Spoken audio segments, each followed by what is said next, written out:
Bismillah wa salatu wa salam ala rasulillah. Salamu alaykum wa rahmatullahi wa barakatuh. Alhamdulillahi rabbil alamin wa salatu wa salam ala rasulillah sallallahu alayhi wa alihi wa sahbihi wa sallam. Au nom des dieux, le clément, le tout miséricordieux, puisse le salut et la bénédiction être sur le prophète Mohammed, à sa famille et à ses nobles compagnons. Me voici encore une fois de plus devant vous pour faire la suite de la réponse au pasteur Moussa Kone qui a menti sur l'islam et qui a prétendu être imam, fils d'imam, petit-fils d'imam, 14e d'une lignée d'imam, alors qu'en le suivant, c'est un menteur, tout ce qu'il a dit était faux. Avant que je commence cette deuxième partie de la vidéo, je me tiens tout d'abord à remercier les frères musulmans qui ont suivi la première partie. Vous êtes nombreux à l'avoir suivi. Mes remerciements s'adressent principalement au frère Moussa Aïssa qui est au Canada, qui m'a fait une remarque. Merci beaucoup par ta remarque. Je vais dire une chose, c'était juste le fait d'une rapidité et l'oubli. En fait, pendant que j'interprétais la sourate Al-Zumar, là où j'ai lu les anges ont dit aux gens qui étaient devant la porte de l'enfer, entrez dans les portes de l'enfer éternellement. Moi j'ai plutôt dit entrez dans les portes du paradis pour y rester éternellement. Donc ça c'est une bonne correction qu'il faut garder en tête, c'est que ceux qui sont les mauvaises personnes, les mécréants, iront en enfer et les croyants iront au paradis. Et maintenant, nous attaquons la deuxième partie du message de M. Moussa Kone qui parle des qualités, des titres comme lui, il les a cités, des titres de Jésus qu'il a découvert pendant qu'il menait ses propres recherches dans le Coran. Tout d'abord, on découvre quelque chose qui n'est pas à la portée de tout le monde. Donc lui, en tant qu'imam, c'est considéré qu'il ne connaissait pas ces titres et qu'il les a découverts après ses recherches. Et dans mes recherches, j'ai aussi découvert la personne de Jésus dans le Coran. Je le découvre d'abord avec des titres. Dans la 4e sourate, verset 171, il y a 3 titres au moins. Il y a Al-Masih, le Messie. Il y a Ruhullah, l'Esprit de Dieu. Il y a Kalimatullah, la parole de Dieu. Je suis donc le Messie, la parole de Dieu, l'Esprit de Dieu. C'est pendant qu'il faisait ses recherches qu'il a découvert ces titres. Là, au moins, une fois de plus, il vient de donner la foi en ma parole quand je dis qu'il n'a jamais été imam, parce qu'un imam est censé connaître le Coran.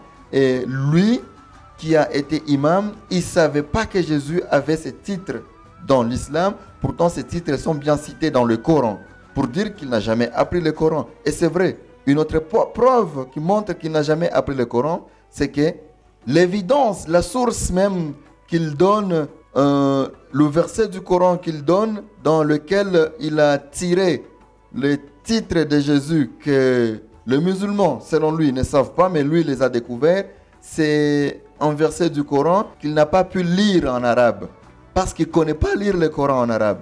La blague qu'il a fait dans les 2 premiers versets qu'il a lus, c'est une translittération qu'il a mal prononcée et qui lui a coûté cher.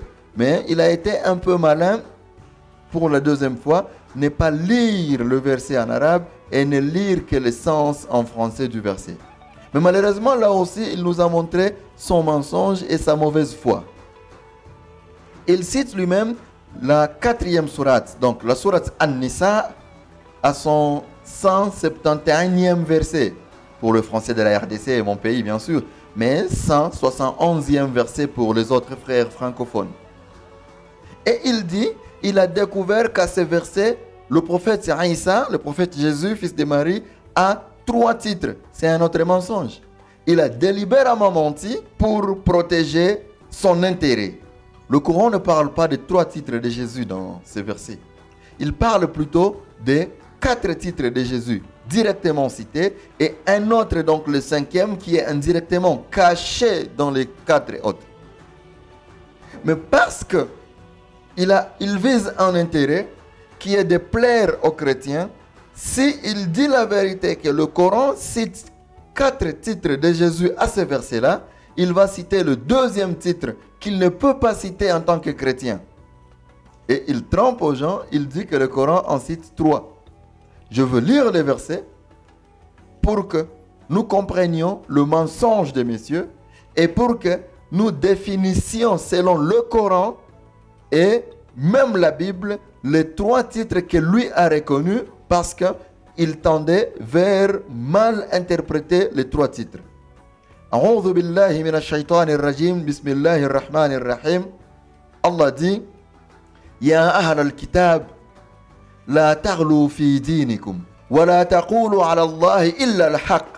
Innama al-masih Isa bin Maryam, Rasulullah, wa kalimatuhu alqaha ila Maryam, wa ruhum minhu. Il y a 4 titres de Jésus dans le verset. Allah dit en français: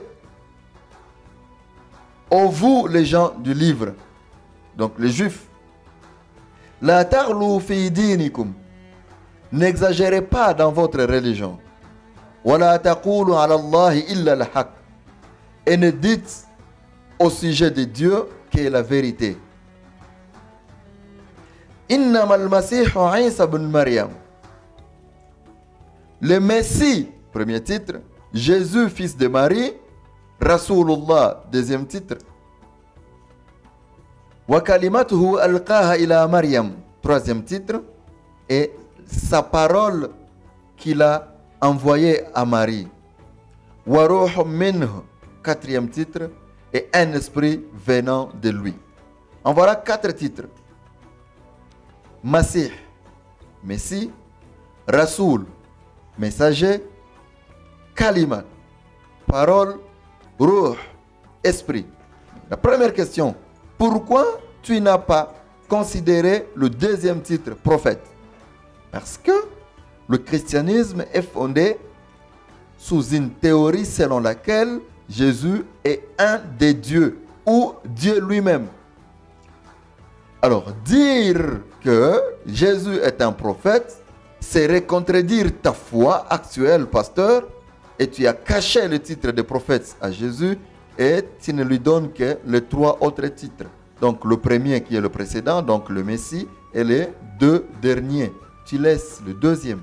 Pourtant, en vérité, sur ces versets, Jésus a 4 titres directement cités et un 5e titre indirectement cité.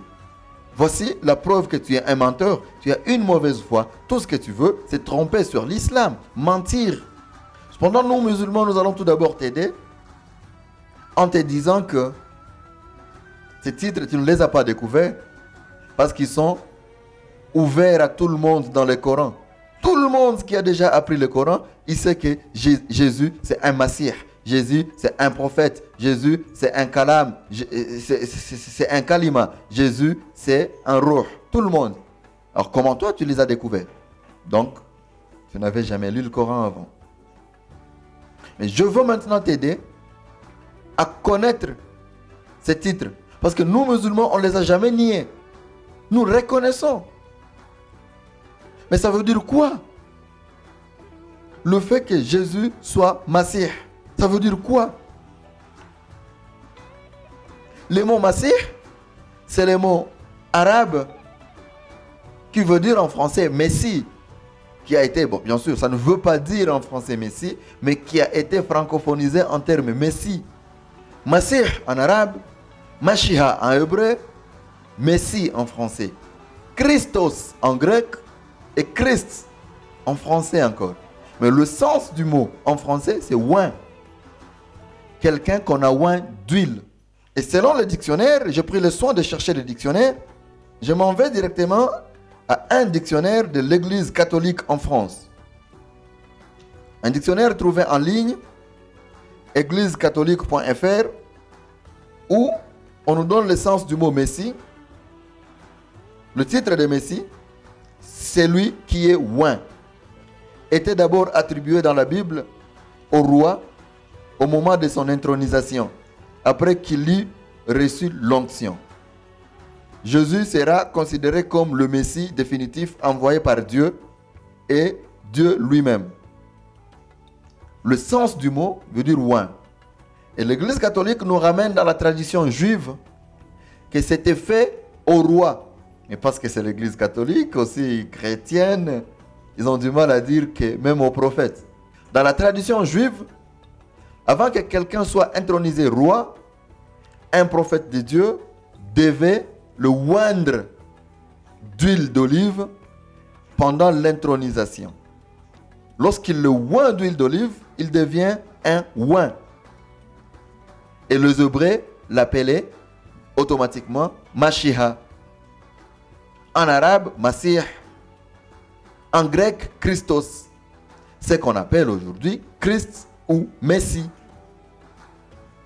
Lorsque quelqu'un devait être aussi prophète, Dieu demandait à son prédécesseur prophète de le oindre.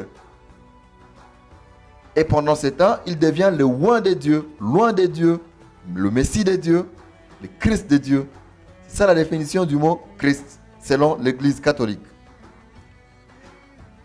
Le site ou l'encyclopédie Wikipédia, l'encyclopédie en ligne Wikipédia dit le Messie, en hébreu Mashiach, en araméen Mashiach, en arabe Masih, désignait initialement dans le judaïsme loin, c'est-à-dire la personne consacrée par le rite de l'onction.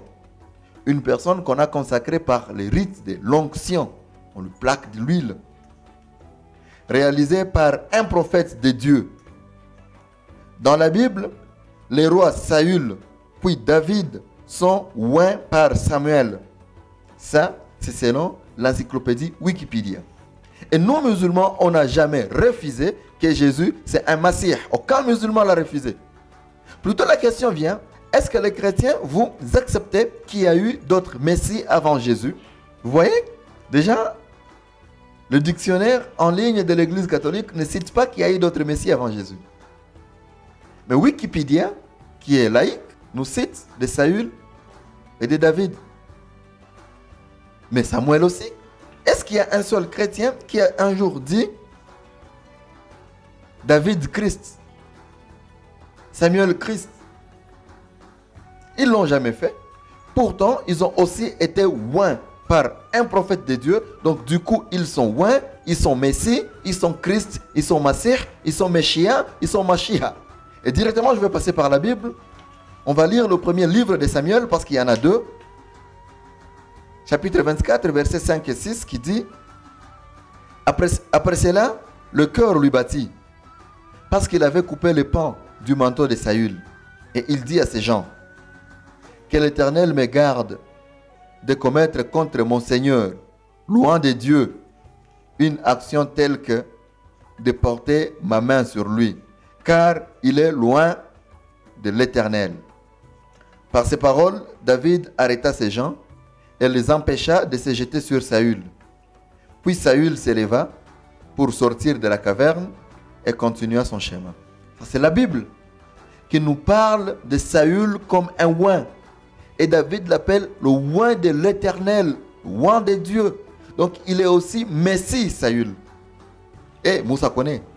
Peux-tu avoir au moins le courage de dire aux chrétiens que Jésus n'est pas le seul Messie, il y a eu d'autres Messies avant lui, en la personne de Saül par exemple? Ça tu ne peux pas. Le livre des Psaumes, à son chapitre 18, versets 49 et 50, dit, là c'est David qui parle, il dit, c'est pourquoi je te louerai parmi les nations. David parle, s'adresse à Dieu, il dit, c'est pourquoi je te louerai parmi les nations, ô Éternel. Et je chanterai à la gloire de ton nom. Il accorde de grandes délivrances à son roi, David. Et il fait miséricorde à son oint, à David et à sa postérité pour toujours. Moussa connaît. As-tu déjà eu le courage de dire un jour David Christ, David Messie? Tu ne peux pas. Parce que le fondement du christianisme est basé sur la personne de Jésus, Christ. Alors, montrer qu'il y a eu un autre Christ avant Jésus serait trahir la foi chrétienne. C'est ce que tu ne peux pas faire. Mais tu veux tromper les chrétiens en disant tu as découvert que Jésus était un Messie dans le Coran. Mais non, ça c'est pas une découverte. Jésus est Messie dans le Coran, c'est connu par tout le monde.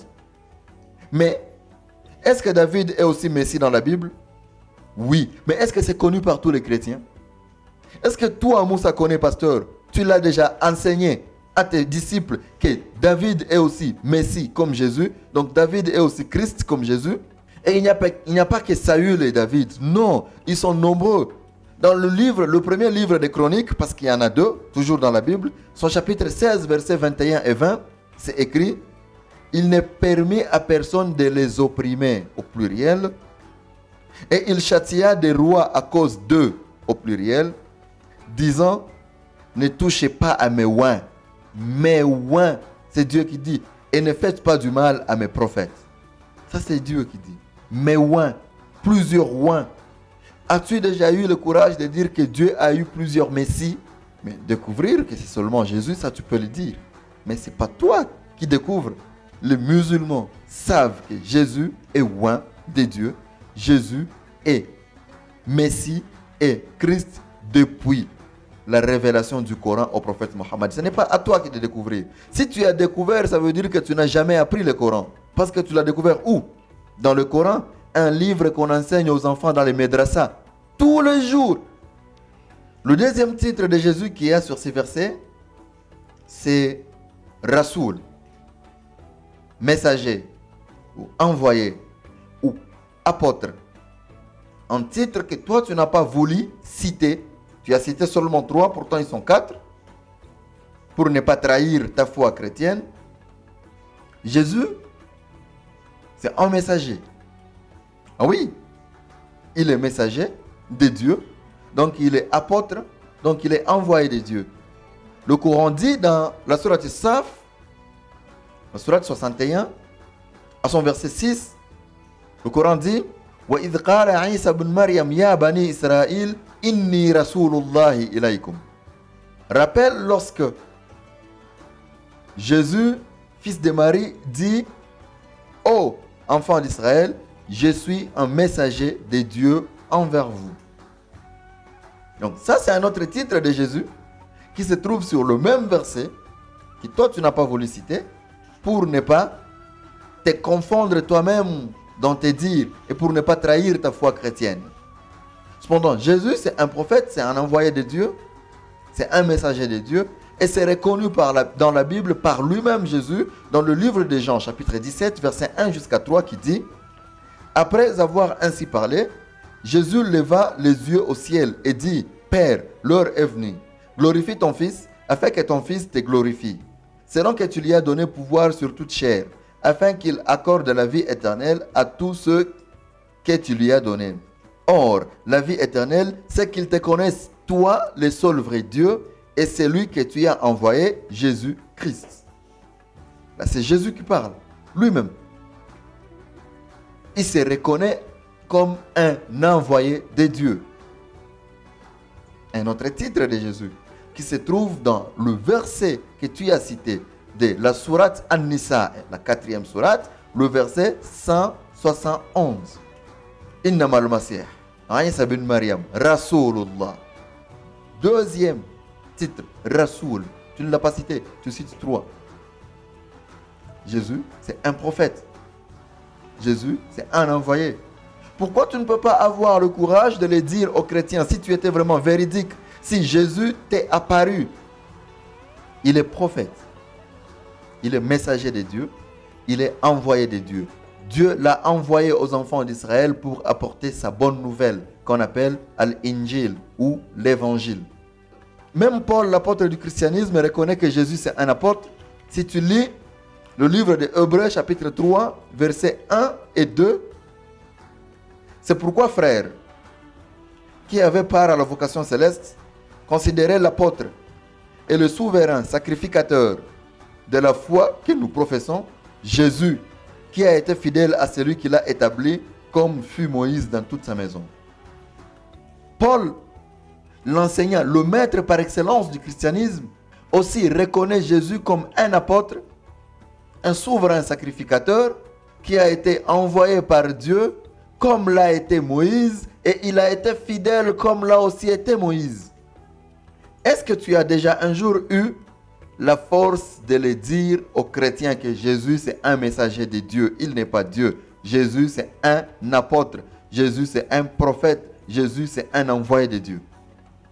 Tu ne peux pas. Déjà tu as montré ta mauvaise foi. En lisant le verset du Coran, tu dis qu'il y a 3 titres alors qu'il y en a 4, juste parce que tu voulais cacher le 2e titre. Le 3e titre cité dans ces versets, c'est la parole. Kalimatuhu alqaha ila Maryam. Sa parole qu'il a introduit à Marie, ou sa parole qu'il a envoyée vers Marie. Donc Jésus, c'est la parole de Dieu qu'il a envoyée vers Marie. Ça veut dire quoi ces paroles? Au départ, je t'informe qu'aucun musulman a un jour refusé que Jésus est issu de la parole de Dieu. Pourquoi? Parce que Jésus n'a pas de père. Il n'y a pas eu d'acte charnel entre père et mère afin que Jésus soit conçu.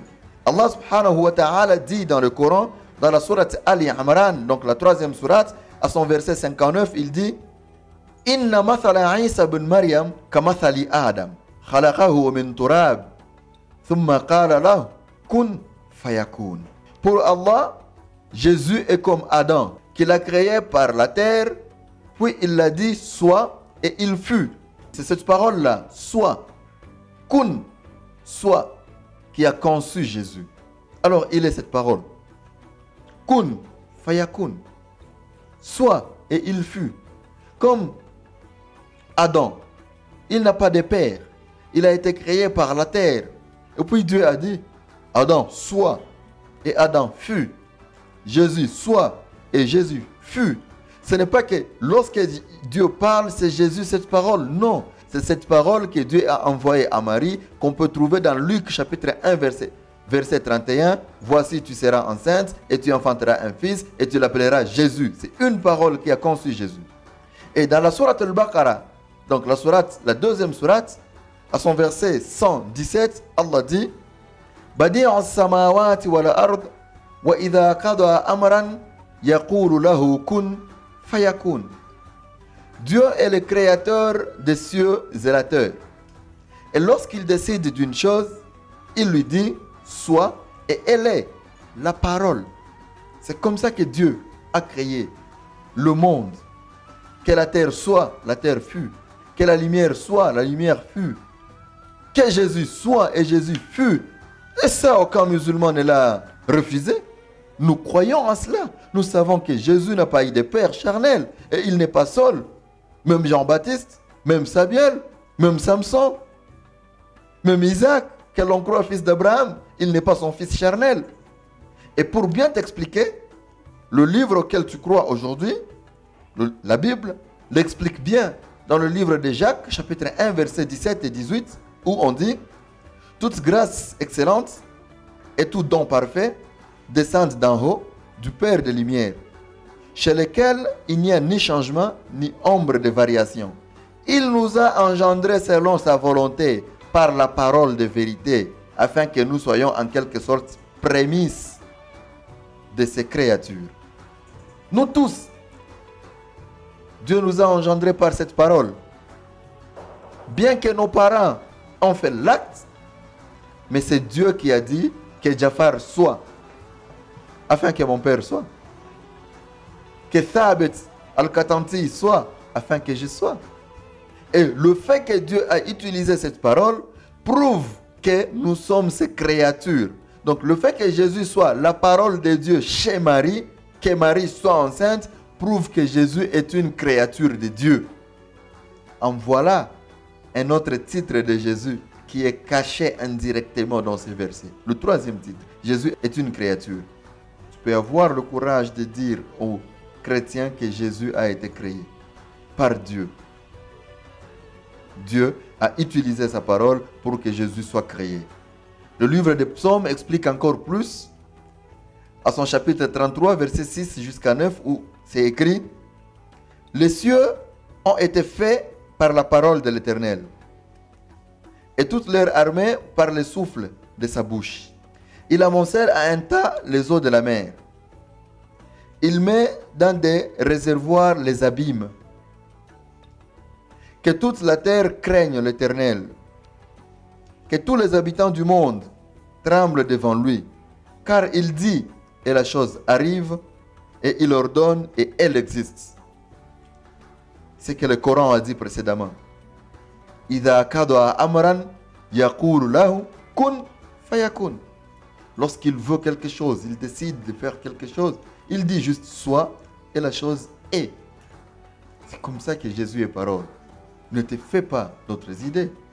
Jésus est Masih, donc oint de Dieu, comme Samuel, David et les autres oints. Jésus est prophète de Dieu, Rasoul, comme Mohammed, Yahya, Jean-Baptiste, David, Moïse et les autres. Jésus est parole de Dieu, donc créé par sa parole, comme Adam, comme le ciel, comme la terre, comme la lumière. Jésus est créature de Dieu, comme tout ce qui existe, ce qu'on voit et ce qu'on ne voit pas. Et enfin, le 5e titre qui se trouve dans ce verset, qui est le 4e directement cité, c'est Esprit. Dans ta même démarche de mentir sur le verset du Coran, tu nous amènes la théorie de l'Esprit de Dieu. Tu dis clairement que, selon toi, le 3e titre qu'a Jésus dans ce verset, c'est Ruhullah. Il y a Ruhullah, l'Esprit de Dieu. Tu parles de Ruhullah. Il y a Ruhullah, l'Esprit de Dieu. Il y a Ruhullah, l'Esprit de Dieu. Alors, moi, je vais te demander de nous montrer le terme Ruhullah dans ce verset. Parce que lorsque nous lisons ces versets, ce n'est pas le terme que nous trouvons. Il n'y a pas de Ruhullah dans ces versets. Il y a plutôt Ruhu minhu. Je vais relire le verset en arabe pour le confronter à te dire.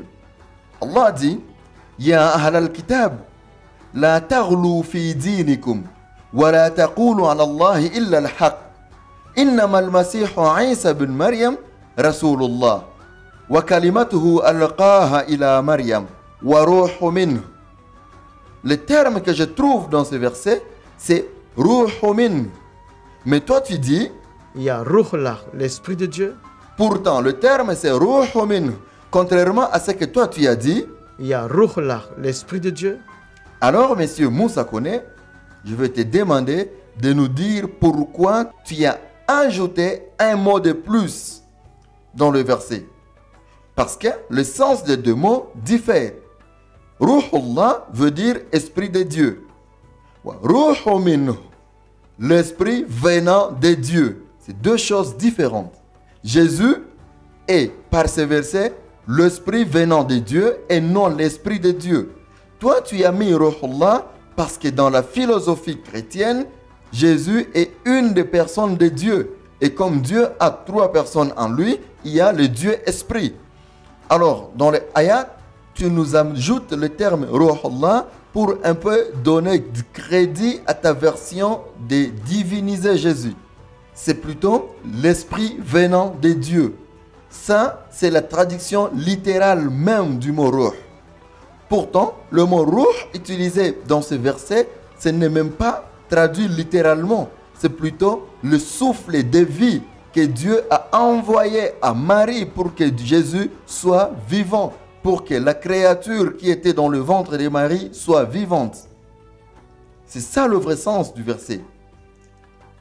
Alors, toi, dans tes mensonges, tu crées un terme que tu mets dans ces versets et pour dire que tu les trouves, tu les tires de ces versets, je vais te demander de nous produire le texte dans lequel tu as lu le verset et qui te donne le mot Ruhullah. Parce que dans le Coran que moi j'ai appris, dans le Coran que nous avons tous appris, le seul qui existe au monde, il n'y a pas le mot Ruhullah à ce verset, il y a plutôt Ruhu minhu.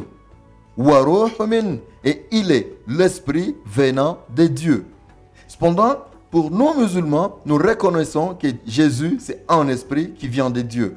Contrairement aux Juifs qui l'ont traité l'esprit de Belzébul, donc l'esprit du diable. Et on ne veut pas que tu nous dises aussi que tu ne crois pas que Jésus, c'est un esprit qui vient de Dieu. Il est du diable. Non, pour nous, il est de Dieu. Et une autre chose, musulmans, nous reconnaissons que Jésus, c'est un parmi les grands prophètes. Parce que tous les prophètes n'ont pas la même valeur.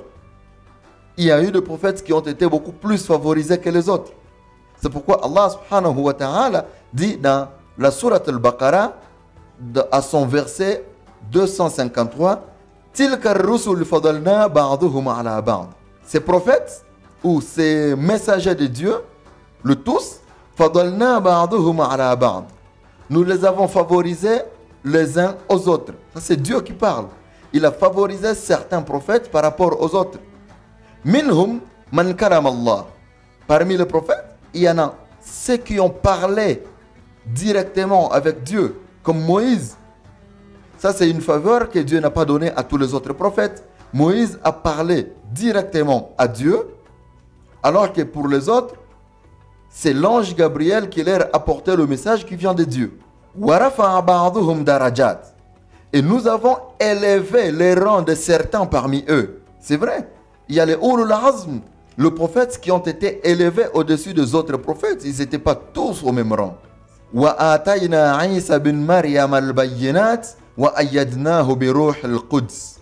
Et nous avons donné à Jésus, fils de Marie, les miracles, et nous l'avons secouru par l'Esprit Saint. C'est que dit le Coran.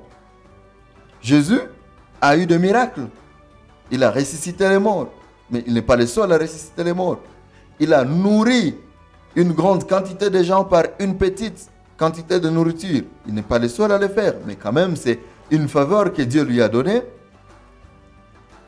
وَأَيَّدْنَاهُ بِرُوحِ الْقُدْسِ.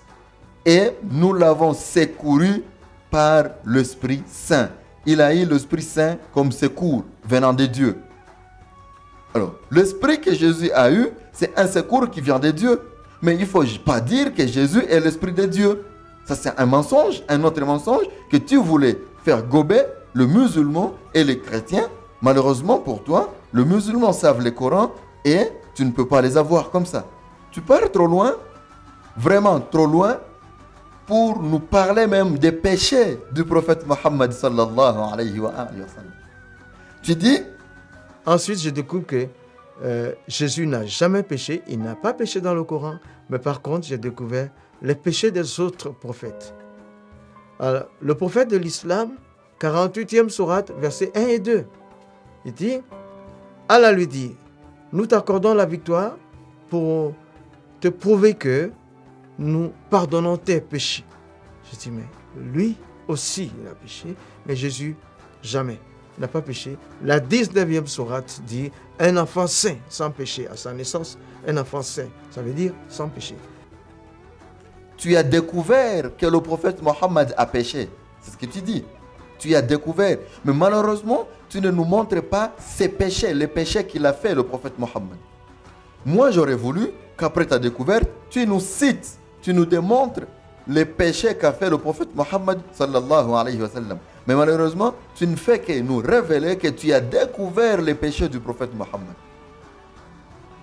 Et puis, tu te bases sur deux versets du Coran, le premier et le deuxième verset de la sourate Fath, la sourate 48, pour nous montrer que réellement le prophète Mohammed sallallahu alayhi wa sallam a péché. Le verset premier et deuxième de la sourate Fath, où Allah dit, Inna fatahna laka fathan mubina. En vérité, nous t'avons accordé une victoire éclatante. Liyaghfira laka Allahu ma taqaddama min dhanbika wa ma ta'akhkhar. Afin qu'Allah te pardonne tes péchés précédents et les futurs. Wa yutimma ni'matahu alayk wa yahdiyaka siratan mustaqima. Et afin qu'elle soit parachevée sur toi ses bienfaits et qu'il te guide vers un droit chemin. Tu es passé par ces versets pour dire aux musulmans que tu as découvert les péchés du prophète Mohammed. Subhanallah, toi qui prétends avoir appris l'exégèse du Coran, le tafsir du Coran pendant 5 années. Mais quelqu'un qui a appris l'exégèse du Coran ne peut pas dire ça. Parce que l'exégèse du Coran enseigne que veut dire ces versets. D'ailleurs, moi, je t'ajoute un autre verset qui vient dans la sourate 47. La sourate qui vient juste avant celle-ci. Donc, la sourate Muhammad, la sourate 47, à son verset 19. Allah subhanahu wa ta'ala dit au prophète, فَاعْلَمُ أَنَّهُ لَا إِلَهَ إِلَّا اللَّهِ فَاسْتَغْفِرُوا لِذَنْبِكَ وَلِلْمُؤْمِنِينَ وَالْمُؤْمِنَاتِ. Sache qu'il n'y a pas d'autre divinité à part Allah. Demande donc pardon pour tes péchés et pour ceux de croyants et croyantes. Un autre verset qui montre que le prophète doit demander pardon pour ses péchés. Mais ça veut dire quoi cette parole? Demander pardon pour ses propres péchés et pour le péché des croyants et des croyantes. Et ça veut dire que le prophète a ses propres péchés. L'exégèse du Saint-Coran. Donc, toi, tu nous dis avoir appris dans le livre d'exégèse du Coran, selon Tha'labi, At-Tafsir al-Tha'labi, il dit que le sens de ces versets qui envoient le prophète à un pardon de ses péchés, c'est Liyastanna ummataka bisunnatik. Le sens ou la raison, c'est pour que nous, la communauté musulmane, le croyant, les disciples du prophète Mohammed sallallahu alayhi wa sallam, nous apprenions par ses actes. Ça veut dire quoi? Le prophète, en tant que maître par excellence, exemple par excellence, pour nous enseigner, il doit commencer par faire quelque chose afin que nous copions ce qu'il a fait lui. Donc, Allah, en s'adressant à son prophète Mohammed sallallahu alayhi wa sallam, il ne s'adresse pas seulement à lui comme individu, mais il s'adresse à la communauté musulmane. Alors, lui, prophète, en tant que maître de nous tous, il commence par faire quelque chose pour nous pousser à le faire après. Ce qui est arrivé aussi à Jésus. Si tu lis le livre de Marc, à son 4e chapitre, verset 4 au verset 8, il y a un monsieur, Jean-Baptiste, qui vient baptiser. Son baptême avait pour raison le lavement des péchés, des pécheurs. Donc tout le monde qui a été baptisé par Jean-Baptiste était lavé de ses péchés. Il renaissait de nouveau et devenait une nouvelle créature sans péché. Mais curieusement, Jésus s'est fait baptiser par Jean-Baptiste. Alors je vais te demander de me dire quels étaient les péchés de Jésus pour qu'il aille se faire laver de ses péchés afin de renaître de nouveau et devenir une nouvelle créature.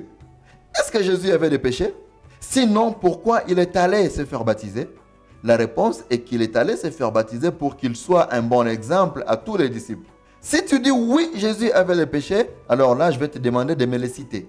C'est de la même façon que le prophète Mohammed, sallallahu alayhi wa sallam, il a demandé pardon à Dieu. C'est pour nous pousser, nous aussi musulmans, d'avoir la culture de demander pardon à Dieu lorsque nous avons fait des erreurs. Et l'imam Tha'labi, dans son exégèse, il nous donne un hadith. Malheureusement, toi, tu n'as pas appris le hadith. Tu n'as appris que la lecture du Coran, tilawat al-Quran, et le tafsir al-Quran seulement pour devenir imam. Pourtant, il fallait apprendre aussi le hadith. Le hadith qui est la deuxième source de l'islam. Un hadith dit عن عبد الله بن سرجس قال دخلت على رسول الله صلى الله عليه وسلم فقلت. Le compagnon du prophète Abdullah ibn Sarjas dit: je suis allé rendre visite au prophète de Dieu, paix et salut sur lui, et je lui ai dit: غفر الله لك يا رسول الله. Dieu t'a pardonné, ô prophète de Dieu. فقال رجل من قوم. Un monsieur dans le groupe dit: استغفر لك يا رسول الله. Demandes-tu pardon au prophète de Dieu? فقال نعم. Le prophète lui a dit: oui. Walaka, je demande pardon pour toi.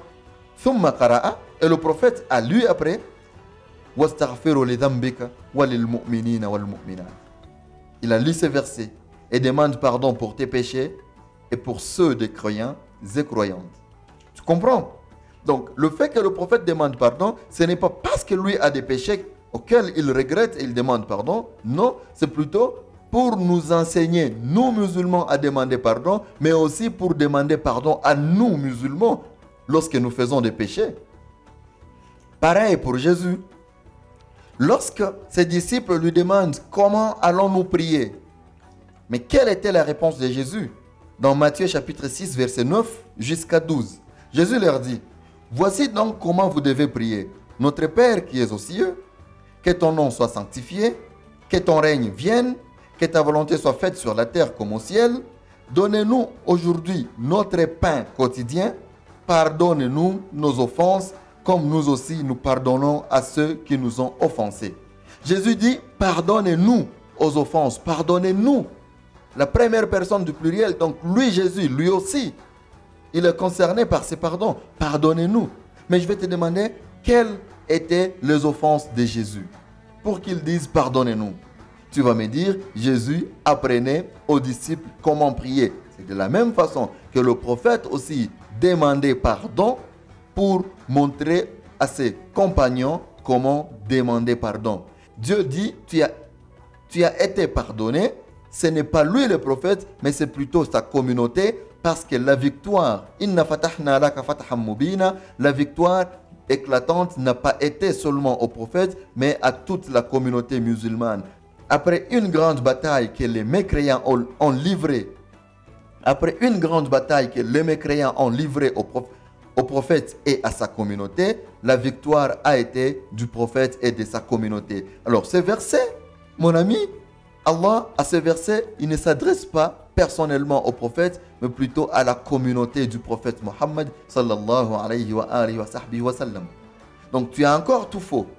Voulant montrer le péché du prophète Mohammed que tu n'as pas cité, je vais te demander de me montrer aussi les péchés de Jésus parce qu'il s'est fait baptiser pour laver ses péchés. Tu vois? Alors quand tu dis dans ta vidéo que tu as appris le tafsir, l'exégèse du Coran, je vais te demander dans quel livre tu as lu et l'auteur t'a montré que le prophète avait des péchés et te les a cités. Parce qu'au moins l'exégèse du Coran, chaque verset est explicité. Il y a une profonde explication pour chaque verset. Chaque verset a plus de 5-6 pages d'explication. Alors moi je pensais que lorsque tu as découvert que le prophète avait des péchés, tu les aurais énumérés. Il a fait ceci, il a fait ceci, il a fait ceci, il a fait cela. Mais toi tu n'as rien énuméré, tu as juste dit, tu as découvert les péchés du prophète et tu te bases sur un verset que tu ne comprends même pas. Et bien sûr que tu ne devais pas le comprendre parce que tu ne connais rien en Coran. Puis dans ton souci de faire de Jésus un prophète au-dessus des autres, tu nous amènes la théorie de la sainteté que tu puises dans le 19e verset de la 19e sourate, donc la sourate Maryam, où Allah nous parle d'une conversation de l'ange Gabriel à Marie, la mère de Jésus. Alayhi salam. Je veux tout d'abord lire les versets et puis montrer là où tu as encore faussé dans la traduction et aussi dans l'interprétation. قال إنما أنا رسول ربك لأهاب لك غلاما زكيا. L'ange Gabriel a dit à Marie, je suis messager de ton Seigneur pour te faire don d'un enfant pur. Zakiya, la pureté, c'est pas la sainteté. Bon, on te laisse avec ta traduction. Tu as traduit le mot Zakiya au mot saint, ça va. Mais le vrai sens du mot Zakiya, c'est pur. Mais toi, tu parles de saint. Ok, il n'y a pas de souci, on y va. Ta traduction du mot Zakiya, c'est un mot saint. Mais malheureusement, ton interprétation du mot saint, tu dis saint veut dire sans péché. Ah, là, je t'invite encore à me dire, ça vient de quel dictionnaire ça? Saint veut dire sans péché. Ça vient de quel dictionnaire?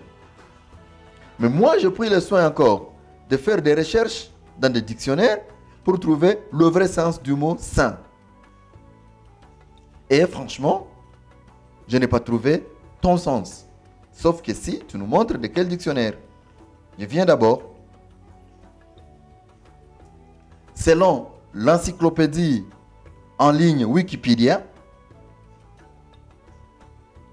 les saints sont des hommes ou des femmes distingués par différentes religions pour leur élévation spirituelle et proposés aux croyants comme modèle de vie en raison d'un trait de personnalité ou d'un comportement réputé exemplaire. Saint ne veut pas dire sans péché. C'est juste une personne distinguée. L'influence d'un saint dépasse parfois l'espace de sa religion propre, quand son rayonnement moral apparaît comme universel. Ça, c'est la définition du mot saint selon Wikipédia. Ça ne veut pas dire celui qui n'a pas de péché, non. Une personne distinguée, élevée à un rang supérieur parce qu'il voue sa vie à Dieu. il vit selon la volonté de Dieu. Selon Larousse, saint, c'est dit d'une personne élue de Dieu et reconnue par l'Église. Et il donne même un exemple, la Sainte Vierge. L'évangile selon Saint Jean. Alors si tu nous dis que saint veut dire sans péché, donc le Saint Jean, le Saint Jean-Paul II de l'Église catholique, l'actuel pape François Ier de l'Église catholique, ils sont sans péché. Subhanallah. L'autre définition, toujours selon Larousse, il dit qui vit selon la loi de Dieu, qui mène une vie exemplaire sur le plan moral et religieux, qui appartient à la religion, qui a un caractère sacré. Ça sont les définitions du mot saint selon Larousse. Alors ta définition, j'aimerais savoir ça vient d'où. Mais nous musulmans, c'est vrai, nous acceptons que Jésus est saint. Mais oui, parce qu'il a été choisi par Dieu. Il a été élevé par Dieu. Donc voilà la preuve que tu ne connais rien du Coran. Tu as trompé. Tout ce que tu cherches, c'est montrer aux chrétiens que tu connais quelque chose, mais malheureusement tu ne connais rien. Et tu cherches la sympathie, tu cherches la célébrité dans le christianisme, parce que pour les chrétiens, lorsqu'ils apprennent que quelqu'un vient de l'islam, et ça fait grand chose. Et quant à celui qui a été imam, fils d'imam, petit-fils d'imam, 14e d'une lignée d'imam, tu t'es fait une grande presse. Or, malheureusement, tu es menteur en train de tromper. Tout ce que tu as dit, Jésus est Messie, le musulman, nous n'avons jamais été contre. Mais est-ce qu'il est le seul Messie? Non, il y a eu d'autres Messies avant lui et après lui. Jésus est parole. Le musulman, nous n'avons jamais dit non parce qu'il a été créé par la parole de Dieu. Jésus est esprit, mais c'est vrai, c'est un esprit qui vient de Dieu, mais il n'est pas l'esprit de Dieu comme tu l'as dit. Toi, tu as menti en disant que Jésus est l'esprit de Dieu. Il est plutôt un esprit qui vient de Dieu. Ar-Ruhu min Allah. Ce qui est dit dans le Coran, Ar-Ruhu minhu. Mais toi, tu as dit Ruhullah. Je t'invite à nous montrer c'est quel verset qui dit Ruhullah. Je préférerais continuer cette vidéo jusque là où tu nous parles de la mort, la crucifixion, la résurrection de Jésus comme une vérité coranique. Mais je préfère me limiter à cette partie tout d'abord et faire en sorte que la troisième vidéo parle de ton mensonge sur le Coran quant à ce qui est de la mort, la crucifixion et la résurrection de Jésus. Cette deuxième partie de la réponse montre encore en suffisance que tu es menteur, que tu connais rien du Coran, que tu interprètes mal, que tu changes certains mots, que tu augmentes certains mots dans les versets du Coran et que tu caches même d'autres mots parce que tu n'as pas voulu montrer que Jésus est prophète. Et tout ça, c'est pour que tu t'attires la sympathie, tu t'attires la célébrité, que tu aies une grande presse auprès des chrétiens alors qu'en réalité, tu n'es qu'un menteur. En concluant, je m'adresse aux musulmans qui avaient été déstabilisés par ta vidéo. En m'adressant à ces musulmans, je leur lis un verset du Coran où Allah dit « Wa mal masih ben Maryam illa rasoul » Le Messie, fils de Marie, n'est rien qu'un prophète. « Qad khalat min qablihi ar-rusul » Et beaucoup d'autres prophètes lui ont précédé. Et à toi, messieurs, qui me suis, chrétien, qui a cru au message et témoignage de M. Moussa Kone, sache qu'il est menteur. Il n'a jamais été ce qu'il a dit et il ne connaît pas le Coran comme il vous a dit. C'est un menteur. On peut encore accepter qu'il dise qu'il a été musulman, pas imam, pas fils d'imam, pas petit-fils d'imam, pas 14e d'une lignée d'imam. Tout ce qu'il fait, c'est pour vous avoir. Assalamu alaikum wa rahmatullahi wa barakatuh.